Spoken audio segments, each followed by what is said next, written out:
मित्रों और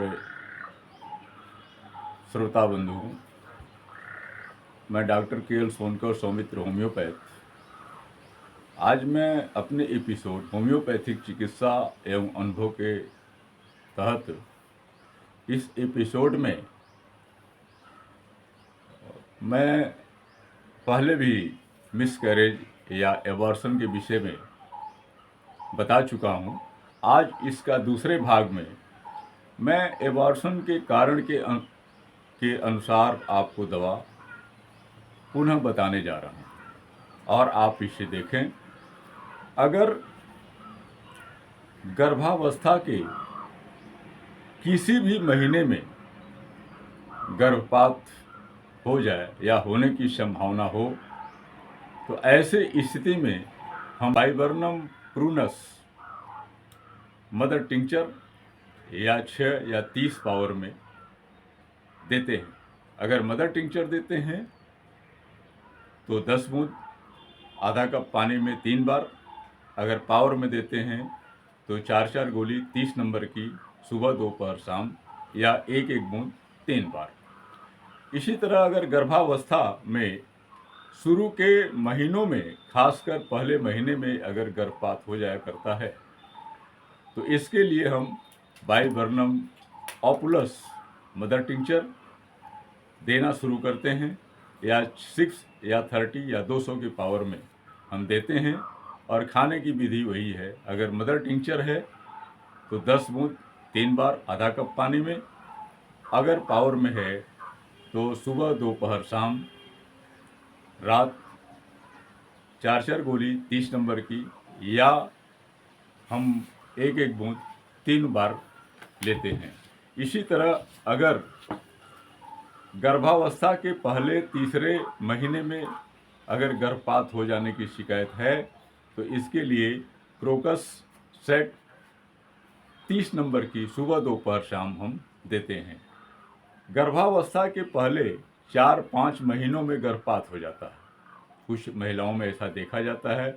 ऐसे के लिए एसिड नाइट्रिक 200 की पावर रोज 1 खुराक। इसी तरह गर्भावस्था के दूसरे, तीसरे, 5वें से 7वें महीने में गर्भपात हो जाया करता है। यानी दूसरे महीने से लेकर के 7वें महीने तक किसी भी महीने में गर्भपात हो जाता है तो ऐसे के लिए काली कार्ब 200 या 1000 पावर की हम 200 देते हैं तो एक दिन के अंतर से दे 1000 देते हैं तो हम 15 दिन पर 1 खुराक दिया करें।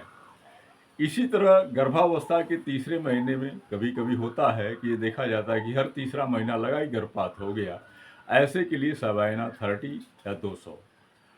और गर्भावस्था के तीसरे महीने में जब खून काले रंग का आए, चमकदार न हो, काले रंग का खून अगर आता हो और गर्भपात हो जाया करता हो तो इसमें क्रियाजोट 30 या 200 सुबह दोपहर शाम या रोज 1 खुराक हम उसको देते हैं पेशेंट को।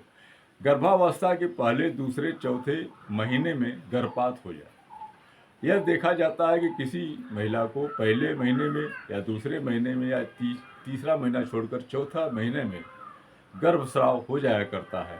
ऐसे के लिए एपिस मेल 30 या 200 हम देते हैं। गर्भावस्था के 5वें महीने से 7वें महीने में अगर गर्भपात हो जाए, 5वें महीने में हो जाए, 6वें में हो जाए या 7वें में हो जाए तो ऐसे के लिए प्लम्बामेट 200 प्रतिदिन 1 खुराक या एक दिन के अंतर से 1 खुराक हमें देते रहना चाहिए। और 5वें 7वें महीने में गर्भपात होता है और सफ़ेद पानी की शिकायत हो, साथ में लिकोरिया भी जाता हो, ऐसे पेशेंट को सीपिया हम लगातार 30 को सुबह दोपहर शाम या 200 प्रतिदिन 1 खुराक हम लगातार देते हैं ताकि गर्भ सुरक्षित रहे। 6ठे महीने में यदि गर्भपात हो जाता है तो हम लैक कैनाइनम 200 एक दिन के अंतर से देते हैं। और 7वें 8वें महीने के बाद अगर गर्भपात होता है खासकर डरने से तो ओपियम 200 या 1000 पावर हम देते हैं। बार बार अगर शुरू के महीने में भी ऐसा होता है तो सिट्रॉन 30 या 200 और दूसरे महीने में गर्भपात होता है तो सीसी मिफ्यूआ 30 या 200 भी हम देते हैं। तीसरे महीने के आखिरी दिनों में गर्भपात होता है तो मर्कसा 30 और 200, और कमजोरी के कारण शुरू के महीने में या चौथे महीने में खासकर मोटी औरतों में गर्भपात होता है तो कालोपाइलम 30 या 200। सातवें महीने में खासकर जब भ्रूण निर्जीव हो जाए, चोट लगने के कारण गर्भपात हो जाता है तो रुका 30 और 200 देना चाहिए।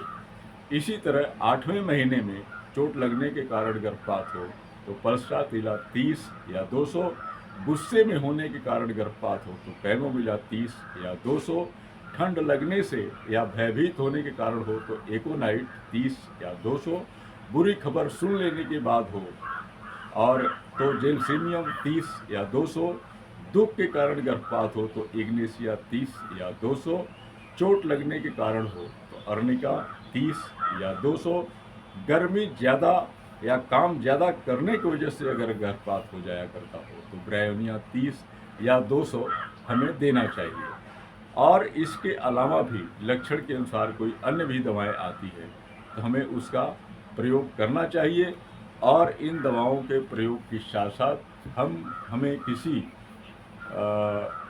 अच्छे होम्योपैथ को, आप सब लोग ये ध्यान रखें कि होम्योपैथिक दवाएं लक्षण के अनुसार चलती है और लक्षण की सही पकड़ पेशेंट को सामने देखने के बाद ही हो पाती है कि उसको क्या दवाएं हो सकती है। कुछ उसके साथ हिस्ट्री हो सकती है, कुछ पुरानी बीमारियों की बात हो सकती है जिसके साथ गर्भ धारण करने के बाद गर्भस्राव हो जाता है, कुछ अन्य भी कारण हो सकते हैं। तो इसलिए कई जांच की भी आवश्यकता होती है और लक्षण के अनुसार दवा चलती है। इसलिए आप सभी लोग ध्यान रखें कि किसी अच्छे होम्योपैथ को अपने पास पड़ोस में दिखलाएं।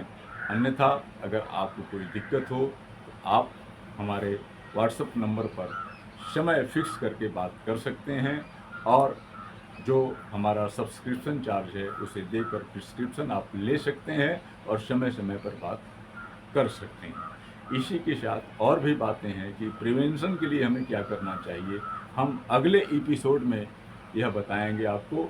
आज बस यही, आप सभी लोग गौर से सुने। आप लोगों को बहुत बहुत धन्यवाद।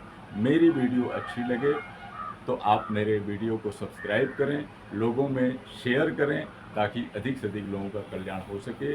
आप लोगों ने गौर से सुना, इसके लिए आप सभी लोगों को बहुत बहुत धन्यवाद।